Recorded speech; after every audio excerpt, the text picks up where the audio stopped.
보수 정당이라는 개혁 신당이 네. 광주에 이렇게 공을 들인 이유가 있습니다. 사실 예. 광주에서 지지율 보수층 지지율은 10% 예. 안팎인데 예.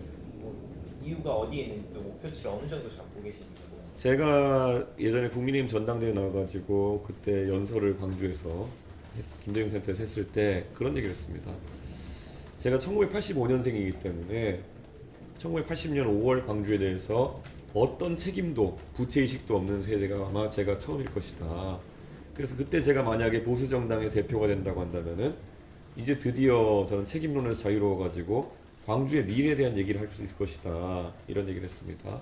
그래서 그때 제가 당대표가 돼가지고 결국에는 계속 광주 복합 쇼핑몰이라든지 아니면 광주에 뭐 새로운 산업을 가져 이런 얘기들 할 수 있었던 것이거든요. 그리고 제가 하는 얘기가 뭐냐면은 이런 과거의 그 역사적 과오나 이런 것을 자유로워져야지. 제가 아까 남부 지역에 있는 그 사람들끼리는 에너지 정책에 대해서 연대해야 된다 이렇게 얘기했잖아요. 저는 개혁신당이 바라는 건 그겁니다. 저희가 경상도에 가서도 이야기할 수 있고 그리고 그 전라도에 가서도 얘기할 수 있는 그런 정당이 되어가지고 지역별로 좀 이해가 일치하는 사안에 대해서는 같은 목소리 내수할 수 있게 하는 게 제 정치적 목표입니다. 예전에 노무현 대통령께서도 언젠가 꿨던 꿈이고 하겠지만은 저희는 그 꿈을 좀 계승하고 싶습니다. 지금 광주랑 대구가 사실 정치적 성향으로 투표 성향이 완전 다르게 나타났는데 두 지역이 겪고 있는 문제는 거의 비슷합니다. 예, 결국 인재가 어떻게 수도권에 유출되는지 지역에서 기업을 유치하기 어려운지 이런 문제는 비슷한데 표결할 때 보면 다르게 나타나거든요. 저는 이게 뭐 당연히 국민들 투표일 뿐만 아니라 국회에서도 정책에 대한 관점이 다르게 나타나는 경우가 대부분이거든요. 저는 이걸 해결하기 위해서 개혁신당은 결국 양쪽에 항상 바른 소리를 하려고 합니다. 저희가. 그래서 저희가 목표로 하는 게 있다면은 저희가 대구랑 이번에 광주 그리고 부산에서 거의 균등한 득표율을 얻어가지고 저희가 어느 한쪽에 치우치지 않은 정당이 되는 것이 저희의 목표 중에 하나이고요. 최대한 그 안에서 많은 득표를 얻어가지고 저희가 진짜 개혁신당 내에서는 사실 영호남의 구분도 없고 그래서 갈등도 없다는 걸 보여주고 싶습니다.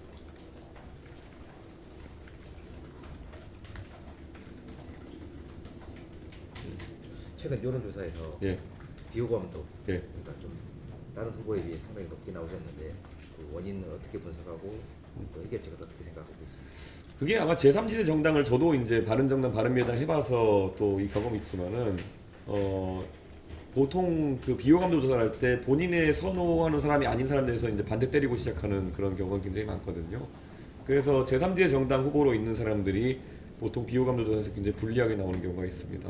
그래서 과거에 저희가 기억해 보자면 안철수 의원께서 바른미래당 그리고 또 국민의당 이렇게 후보를 하실 때 보면은 그때는 안철수 의원이 또 비호감도 1등하고 이러셨던 적이 또 많습니다. 그렇기 때문에 이 비호감도 조사라고 하는 것은 실제 뭐 확장성을 보여준 지표가 될 수 있지만은 한편으로는 제3지대 후보에게 항상 불리하게 나온 지표다 이렇게 말씀드릴 수 있을 것 같습니다. 일정상 이제 네. 그러면 좀 하셔야 될 것 같기도 하고 네. 그렇지 않겠습니까? 예. 마무리 발언 좀 하셔서. 예, 제가 이제 광주 전남 지역에 와가지고 사실 재작년에 제가 윤석열 대통령에게 탄압받고 일정 기간 순천에 제가 기거하면서 지역의 문제도 살피고 이렇게 했었는데요. 정치를 하면서 사실 사람들은 꿈을 꿉니다. 그리고 그 꿈이 보통은 굉장히 가능성이 희박해 보이는 꿈이라 할지라도 정치인들은 그런 이상을 실현하기 위해서 또 무모해 보이는 노력을 하기도 합니다. 그래서 저는 제 스스로가 다른 사람들은 어떻게 볼지 모른다 하더라도 노무현 정신을 실현하는데 제 어느 목적도 일치하는 부분이 있다 이렇게 생각합니다. 제가 유세를 시작하면서 부산에 명지시장이라는 곳에 가가지고 그때 2000년에 노무현 대통령께서 아무도 없는 텅 빈 공터에서 이렇게 유세하시던 그 공간에서 제가 이야기하면서 노무현 대통령의 그런 어떤 동서화합의 정신을 실천하고 싶다 이야기한 바가 있는데요. 이건 광주 전남에서도 마찬가지다 이렇게 말씀드리고 싶습니다. 저는 지금 제가 한 4년 가까이 국민의힘 대표 시절부터 해왔던 노력이 결과가 언제 나올지는 모르겠습니다. 제가 만족하고 또 국민들이 봤을 때 성과가 나타날 만한 지점이 언제 나타날지 모르겠지만은 저는 뚜벅뚜벅 걸어가겠습니다. 그리고 만약에 광주 전남 시도민들께서 제 손을 잡아주신다면은 아마 노무현 대통령께서 10년 만에 그것을 꽃 피우셨듯이 저도 언젠가는 성과를 낼 수 있지 않을까 그런 기대를 하고 있습니다. 더 열심히 해서 성원에 보답할 수 있도록 하겠습니다. 네. 그렇습니다.